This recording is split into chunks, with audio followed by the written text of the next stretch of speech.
We know that the medical care here in France is competent and has very good outcomes statistically, but that doesn't really tell you how it feels. Right. What's the experience like and what you should expect when you arrive? In this video, we're going to talk about the experience of French medical care and how it feels different to us from medical care we experienced in the US, including one practice that is pretty awkward for Americans the first time it happens. Hi, I'm Raina. I'm Jason. We are Baguette Bound, an American family living in the southwest countryside of France since 2022. We talk about moving, adjusting, and enjoying life in France. First up, medical care here, it doesn't look fancy. No. Waiting rooms and buildings are often very simple, can feel almost austere. I think, austere. Austere. I mean, this is like a big contrast because, I know it depends on where you live, but like in Texas, when we lived out in the suburbs, the closest hospital to us, I'm not making this up, okay? The people that built it actually had to get permission from Caesar's Palace, the luxury hotel in Vegas, to create a similar entranceway to the hospital. Okay. And it's not just that one. There's usually artwork and paintings and plants and wonderful couches and nice waiting areas. It's all very nice and serene. Jason sometimes. used to go hang out and have coffee at the doctor's waiting rooms. No, I'm just kidding. But here, I mean, you walk in and often it's just some chairs. The waiting rooms can be very simple. Yeah, in a room. And even more so, when you walk in, there will often be no one to greet you. Yeah, I mean, specifically at smaller doctor's offices and smaller establishments, there can be no receptionist, there's no nurse. You're just waiting for the doctor. You'll walk in, you'll sit down in a perfectly nice but not exceptional chair, and you'll just wait for the doctor to come out and greet you and to call you in. You'll be like, am I in the right place? That's how I felt the first time I went. Where's the staff? Where's the team? Who's here to greet me? Yeah, there's like, the whole experience, though, the building, the experience, it can be very nondescript. Yeah. Even finding the doctor's office sometimes, like you're looking, it can just look like a townhouse like any other one if you're in a city. I know, like, I almost missed my dermatology appointment recently because I just could not find the office. Like, I could not identify it as a doctor's office as I was walking by. It's just a building. Yeah, and then when I called, they repeated the address again and I confirmed it and I finally realized, like, oh, there it is. And there's like a tiny little plaque off to the side. Okay, the second one, efficiency looks different than what we're used to, I think, in the US. This is a big one. America's very efficiency focused. Right, you go to the doctor, I'm gonna get my blood drawn, they're gonna send me next door for the x-ray. Let me get everything done here. Exactly, That feels efficient. We love convenience and one-stop shopping, even with medical care. But here in France, you're more likely to have to go get your own lab work. You're more likely to have to go get your own x-rays. Yeah. Even, and this just blew my mind, I had a shoulder procedure, and before I went to the shoulder procedure, I had to go pick up my own medications to bring with me that the doctor would use to perform the procedure. Yeah. Why doesn't he have this stuff? I have to go get it myself. So I had a shoulder procedure this morning, and here I am with my 3 medications that I had to get before and bring with me. Last night, we were actually in a panic. Just as the pharmacy's closing, I realized I hadn't filled my prescriptions. The medications they're going to need for the shoulder procedure today, I had to go get these yesterday, bring them with me today, and I got there just in time to fill it. And even after 3 years, it's something we haven't adjusted to. I don't always remember that I've got to bring my own medications with me to the doctor. We had like 30 minutes before the pharmacy closed. We took it and our pharmacist performed a miracle. Got it for me. But you're just not used to that. So if you have procedures, check for that. Do I need to bring my own medication? And actually, when you think about this, it's really more efficient for the country as a system, because you think about like that physician's office. And I mean, I was a nurse before. I used to work, right? We had to maintain all kinds of medications for anything that anyone might be coming in could need, and they expire, or, there's just, it can be a bit of a waste, right? It makes so much more sense for scheduled things, the patient to bring with them exactly what they need. You go to the area that does the specialized thing that you need. If you need lab work, you go to a laboratory. If you need x-rays, you go to an imaging center. If you need medications, you go to the pharmacy. They do this every day and they can help you. They can get it done really quickly. And then procedure centers, physician's office, they're not also juggling these other services. They're focused on the procedure and your treatment and care. Yeah, exactly. Also, yeah, you know, and all those different things that you're doing, they're really quick and efficient. I mean, my expectation in the US, when you go get lab work, you go get procedures that you got to wait for results, it can take a while. Yeah, it can take unless it's an emergency. Yeah, definitely. But here, I typically get my lab work back very quickly. I mean, like 36, 48 hours. I went in for some imaging and an analysis on my shoulder. And by the time I got home, I had already received an email that it had been successfully uploaded. All the images were there for me to see digitally through my healthcare account. And his doctor too. It was like a 30-minute drive. It was all done. Yeah. We've been really impressed with that. Number 3, where you go for your procedures or your medical care and the administration behind that is just so simple. So much simpler. Like, okay, so for example, you never have to think about pre-approval again. This is like, our French viewers probably won't even know what this is, right? In the US, there's all these different kinds of insurance companies, and like, say your doctor wants you to have physical therapy, or, you know, you need bandage changes. Like, you've got to figure out who's closest to you, who takes your insurance, are they available? Like, it's just this whole stressful thing. And if you choose the wrong person or place, you might end up with a bill for thousands of dollars. So recently this summer, when Juliana, her very first trip to the ER was at 13 with a sewing injury. We teased her a little bit. We were like, that's the geekiest ER trip ever. The needle went through her whole finger. It did, though. Oh my God. It was pretty scary. It was pretty, and she's like so tough. But anyway, after we went to like our local ER, and they were able to do a lot for her, but then there was like there was a little bit they couldn't get out, and we got sent to a specialist hospital in Bordeaux just for hands. I was amazed that this existed. And after the surgeon did a procedure, fixed her all up, he was great. The whole place was great. And then he said, okay, I want her, this was a Thursday, and he's like, I want her to have dressing changes by the nurse every other day starting this Saturday.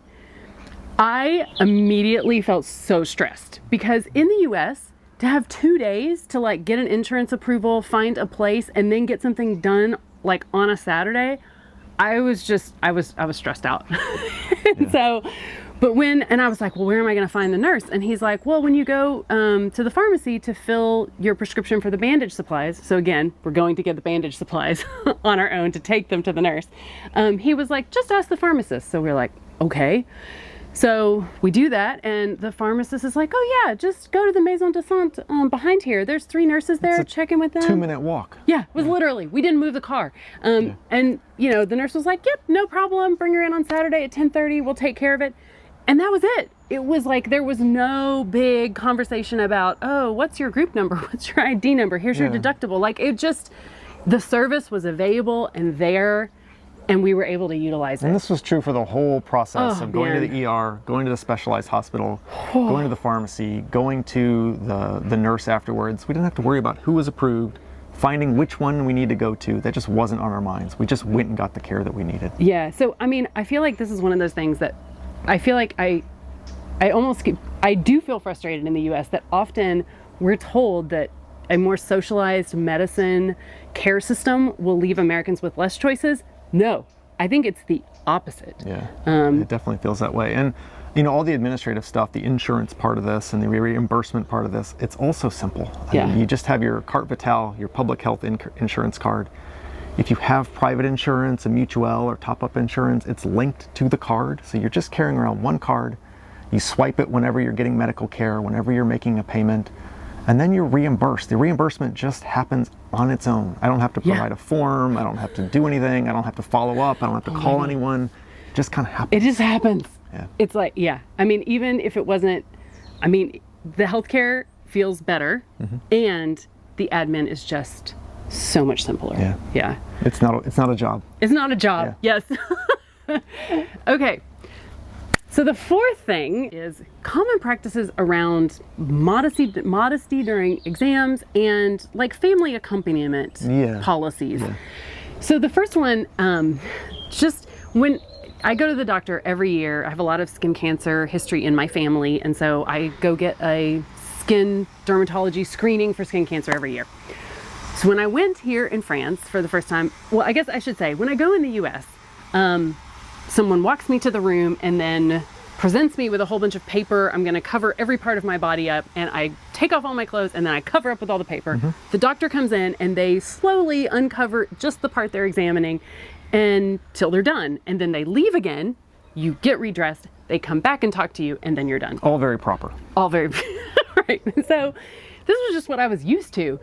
When I went to the dermatologist here for the first time, you know, again, it was the same thing.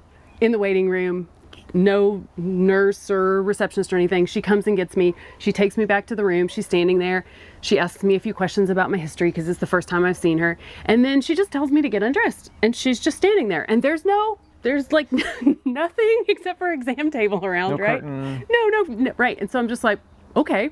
So I start getting undressed. She's just talking to me like as I'm doing this. And then I hop up on the exam table and like I'm just laying there naked, and she just does the whole exam, right? Just like normal. It felt totally the same as in the US, right? Very similar. And then when she was done, she's like, okay, hop up, go ahead and get dressed. At the same time, she's telling me like, oh yeah, this looked okay. The one you were worried about, it's just blah, blah, blah. We're just having a conversation. And, you know, then I was dressed and we walked over to the desk and I paid, and she told me when I should come back, and it was all done. But pretty simple, but very different experience. Very different. Like it felt really, and you know, what I understand too from friends of mine who have had mammograms here in France is very similar, right? You know, instead of the, like you put on the gown and you're only in one room and they try to really, you might end up taking off all of your clothes and just be topless, like, and walk to the mammogram machine past other people who have no involvement in your treatment. And I think that this is, which feels super weird to an American, I think. And it really just comes down to, it's not disrespectful, or I don't know, I'm not sure the word I'm looking for exactly, but I think in the end, there's just less sensitivity to uncovered body parts in France. They're just body parts. I mean, this is the place where it's pretty common almost every time we've gone to a lake or the ocean, at least one woman is sunbathing topless, and no one cares, right? Yeah, so I think it's just this approach that is more like, I feel like sometimes in the US, anytime someone is not wearing clothes, we immediately sexualize it, and it doesn't feel the same here. Yeah. It's just like, just a different culture. Right, it's just anatomy. So just prepare yourself for that, okay? And another one to be aware of is like family accompaniment rules. They're often very strict about having additional people in the exam or treatment rooms. So for example, when Juliana had to go to the ER, when our daughter had to go to the ER, we were both there with her, but they would only allow one of us to accompany her, you know, through the surgery to remove the thing, which was really hard for us to choose. One of us can stay and one of us has to go outside and wait to hear back. It was like rock, scissors, paper, because we were like, okay, he actually has better comprehension of French than I do, but you know, I was a nurse for 17 years, so we were like, who should be there? We were very surprised that we had to choose that, and we actually went back and forth kind of in French and Franglish to make sure we understood what they were asking us to do, because that seems so strange, but it's actually pretty common. Additionally, you'll see with adults, often with a married couple, if someone has an injury or if someone is going in for a procedure, often they'll only allow, you know, just the person being treated. They won't allow the spouse in the room with them. You know, one, this is privacy, and partly it's also coming from kind of a domestic violence perspective. Right, maybe? they want you to be able to speak freely, and you know, maybe if there's someone else with you. This is, I mean, we're talking about more often like pre-procedure and ER experiences. So I understand the reason, but like when you're a foreigner, especially when, even as our French is getting better, medical stuff is like totally different because you're usually stressed, it's different vocabulary, and so it's really nice to have the other person, but you might not. So I think the thing with this to remember is to be prepared. So the first time you go to a provider, make sure, like, write your medical history and then translate it into French. So that way you can just hand people something, carry it with you. I think that simplifies things. And then, you know, just be ready, like practice what you need to say, and then also be ready with a translation app. We've really found that never expect English, but a lot of the physicians in our experience frequently speak some English. And so that's been reassuring when we've been in some situations where, like Jason's shoulder surgeon they were doing everything in French. Yeah, 10 minutes into it, he finally asked, do you want to speak English for this? Because there was some words I didn't know. Yeah, and then he was like, oh, yeah, that'd be helpful for this moment, because I don't know these. Yeah. Okay, so let's see. Oh, the last thing here. Yeah. Okay, this one is mine to talk about because I think we feel differently about We do this. feel differently about this one. Dental care. Okay, now let me just say that we feel differently partly because Jason has perfect teeth, okay? He's never had a cavity in his life. He barely needs cleanings. And dentists actually tell him things like, I haven't seen teeth like this in 20 years. Seriously. Yeah.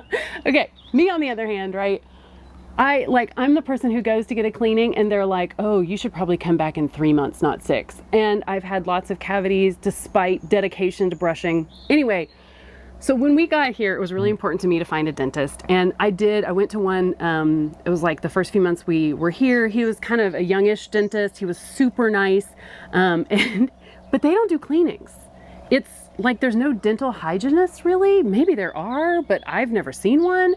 And so they don't really do cleanings. You just go and get an exam and they check you over. They do x-rays less commonly. And so he looked at my mouth and he was like, anything hurting? Yep, looks fine. Come back in 2 years. I was like, 2 years? I could die in 2 years. No way. And so then I'm like, can I come see you in a year? And he's like, well, if it's hurting, you can come see me whenever you want. I was like, no. I got to come sooner. I need a cleaning. He was like, I am positive. He was like, this American woman is a bit obsessive. So anyway, then we switched doctors. He will see me once a year and he'll do he calls it descaling. He scrapes a little bit. He has had to give me a cavity filling and he's been great. The actual care itself has been wonderful and affordable, but there's less cleanings. It's much more kind of like as you need it, necessary. I feel like there's less of this. Yeah. We go to the dentist a lot in the US, I realized. We do. Yeah. And so there's just less of that, and expect that. And if you really want a cleaning, you're probably going to have to like ask for it. Yeah, be proactive and just ask. Yeah, exactly. So, and switch dentists if you need to, even though they were both very nice. If you have more questions about kind of more specific things around how the healthcare system works, we have made a video on that you might want to watch next. In the meantime, thanks for watching. A bientôt.